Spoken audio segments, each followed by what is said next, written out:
आप देख रहे हैं आपका लोकप्रिय चैनल खास खबर धौलपुर की।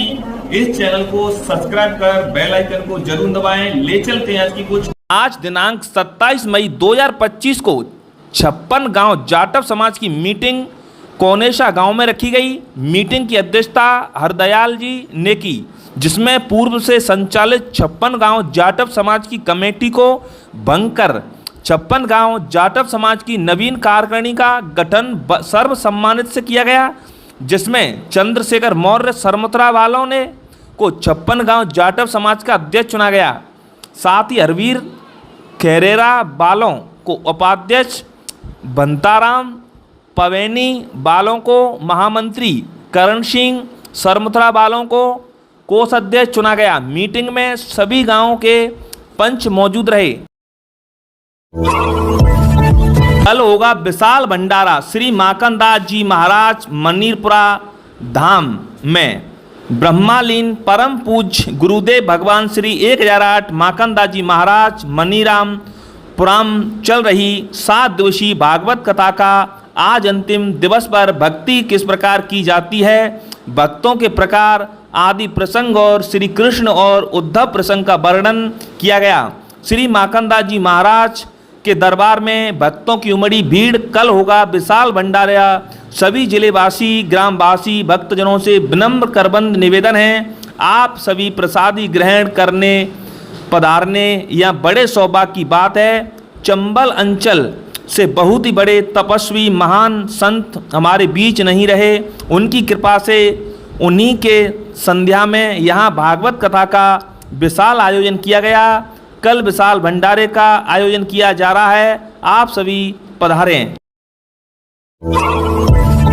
मौकम सिंह पत्रकार, जिला कांग्रेस फिरोजाबाद, जिला उपाध्यक्ष कार्यालय अहाता सोबराम लाइन पार्क पर एक विचार गोष्ठी का आयोजन पूर्व प्रधानमंत्री स्वर्गीय पंडित जवाहरलाल नेहरू की 60वीं पुण्यतिथि के अवसर पर आयोजित की गई, जिसमें डॉक्टर वी.एस. गौतम ने उनके चित्र पर माला अर्पण कर श्रद्धा सुमन अर्पित करते हुए कहा कि पंडित जी ने भारत में विकास की नींव चढ़कर देश को प्रगति मार्ग प्रदान किया था।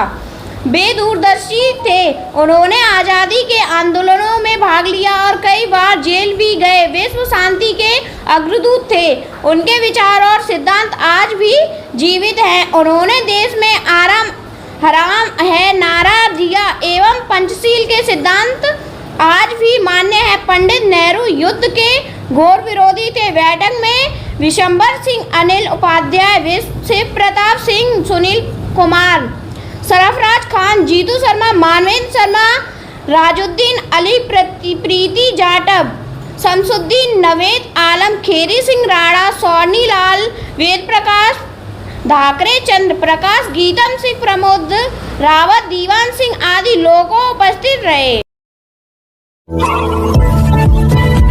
कॉरिडोर बनने से संत समाज और सनातनी हिंदुओं में खुशी। सुप्रीम कोर्ट से हरी झंडी मिलने के बाद में सभी संत समाज और सनातनी हिंदू विशाल कॉरिडोर बनने की खुशी से बहुत खुश नजर आ रहे हैं। महामंडलेश्वर राम जी महाराज ने कॉरिडोर बनने की खुशी में मुख्यमंत्री योगी जी को धन्यवाद दिया है और कहा है कि इसके बनने से समस्त संत समाज बहुत खुश हैं।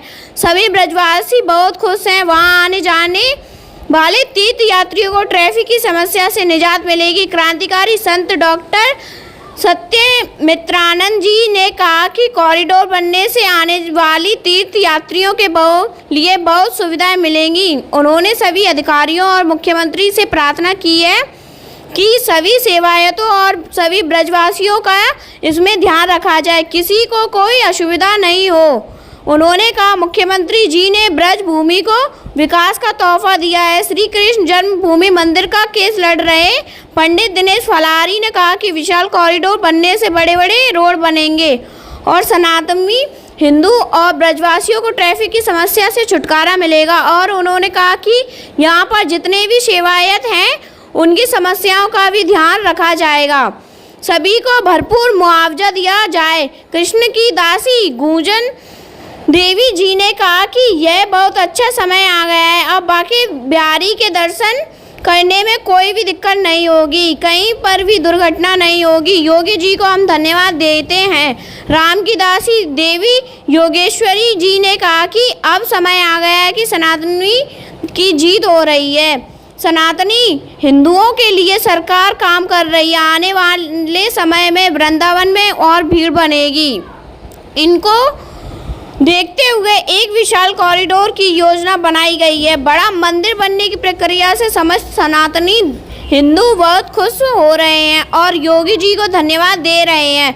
पंडित राजेश चतुर्वेदी जी ने कहा कि कॉरिडोर बनने से सभी ब्रजवासियों को और तीर्थयात्रियों को और आने वाले सनातनी हिंदुओं को ट्रैफिक से निजात मिलेगी और उनको बैठने की उठने की व्यवस्था अच्छी मिलेगी। वहाँ पर बड़ी बड़ी पार्किंग बनेंगी और सुलभ शौचालय बनेंगे। वृंदावन में अब विशाल कॉरिडोर बनने जा रहा है। बांके बिहारी मंदिर के आसपास में जितने भी दुकानें हैं, छोटे छोटे गेस्ट हाउस हैं, उन सबको हटा करके एक विशाल भवन बनेगा जिसमें आने वाले यात्रियों के लिए बैठने की सुविधा होगी। ब्रजवासी भी वहाँ आराम से बैठ सकते हैं और सुलभ शौचालय वगैरह का निर्माण होगा। बड़े बड़े रोड बनाए जाएंगे। इस कॉरिडोर बनने से ट्रैफिक का जो जाम लगता था उसकी समस्या से निजात मिलेगी।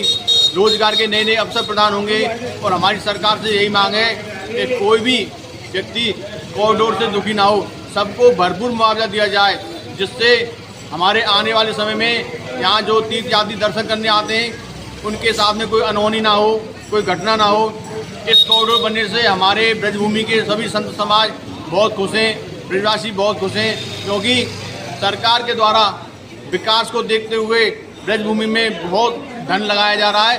सरकार ने ब्रजभूमि को प्राथमिकता दी है। जय श्री राधे, जय श्री कृष्णा। मैं स्वामी सत्यमित्रानंद श्रीधाम वृंदावन से आज आदरणीय सुप्रीम कोर्ट के आदेश का स्वागत करता हूं और संपूर्ण संत समाज में हर्ष उल्लास है कि श्रीधाम वृंदावन में बिहारी जी का कॉरिडोर बनने के लिए बहुत बहुत सभी ब्रजवासी उत्तर प्रदेश सरकार के अथाह परिश्रम को यशस्वी मुख्यमंत्री आदरणीय योगी जी को और जो है इसकी सफलता के लिए बहुत बहुत साधुवाद संत समाज देता है और ब्रजवासी देते हैं। मेरा उत्तर प्रदेश सरकार से भी और शासन और प्रशासन से भी आग्रह है कि जो भगवान का कोष है उस कोष को सुरक्षित और संरक्षित बना करके रखा जाए। सरकार अपने कोष से उस पर खर्च करे और ज़्यादा से ज़्यादा जो लोग घर जो हमारे ब्रजवासियों की जो हानि हो रही है और उनको मुआवजे के रूप में ज़्यादा से ज़्यादा विस्थापित करने के लिए केंद्र बनाया जाए। और इससे जो भी लोग हैं, क्योंकि जितने भी हादसे हुए हैं उसमें बहुत सारे हमारे आने वाले जो भक्तजन हैं, श्रद्धालु जन हैं, उनके साथ जो घटना होती थी उन सबसे उसका बचाव होगा। और मैं ये कहना चाहता हूँ और इसमें विस्तार अभी दिया जाए। ये खाली 5 एकड़ नहीं, और मैं सरकार से निवेदन के साथ करना चाहता हूँ कि इसको और विस्तार दिया जाए। एक बार में ही पूरा भव्यता और दिव्यता का और ज़्यादा से ज़्यादा उत्तर प्रदेश सरकार गंभीर है और जो है सारे तीर्थों को डेवलपमेंट करने के लिए यशस्वी मुख्यमंत्री जी अथाह परिश्रम में लगे हुए हैं। उसी कड़ी के तहत बिहारी जी का आज जो है इसको जो कॉरिडोर के लिए घोषणा हुई है उसको संपूर्ण संत समाज जो है साधुवाद उत्तर प्रदेश सरकार को देता है कि उनके अथाह प्रयत्न से ये पुण्य कार्य होने जा रहा है। जय हिंद, जय भारत। मैं गुंजन शर्मा आज योगी जी को धन्यवाद देना चाहती हूँ। जिस तरीके से बाकी सब कुछ हमारी सरकारें कर रही हैं, हर रोज़ एक ऐसा मौका हमें मिलता है कि हम अपनी सरकार का धन्यवाद कर सकें, लेकिन आज मैं एक ब्रजवासी होने के नाते योगी जी का धन्यवाद अदा करती हूँ कि उन्होंने 500 करोड़ की वृंदावन कॉरिडोर की योजना को सहमति दी है। सुप्रीम कोर्ट से उसकी जो रोक है वो हटा दी गई है और अब हमारे जो मंदिर हैं जिनकी जो व्यवस्था थी वो बहुत ख़राब हो रही थी, कई लोगों की जानें गई हैं पिछले कुछ सालों में। जब कोई बड़ा पर्व होता है उस दिन मंदिरों का हाल बहुत ख़राब होता है और कई बार ऐसा भी देखा गया है कि बहुत दूर दूर से भी जब यात्री आते हैं, जब भक्त आते हैं तो वो मंदिर के दर्शन भी नहीं कर पाते, बल्कि बाहर जो नए मंदिर बने हैं उनको देखकर ही वापस चले जाते हैं, क्योंकि उनके लिए वृंदावन का मतलब अभी वो समझ ही नहीं पा रहे हैं। तो जो कॉरिडोर का जो प्लान है उसके हिसाब से अब मंदिरों पर जाने आने के लिए एक अच्छा सा भव्य मार्ग तैयार होगा और जो यात्री हैं उनको भी और जो वृंदावन के जो नगरवासी हैं उनको भी बहुत ज़्यादा सहायता मिलेगी। मैं फिर से धन्यवाद देना चाहती हूँ सरकार का, सुप्रीम कोर्ट का, कि जल्द से जल्द इस पर कार्रवाई हो और अच्छे से अच्छा कॉरिडोर बनकर तैयार हो। धन्यवाद।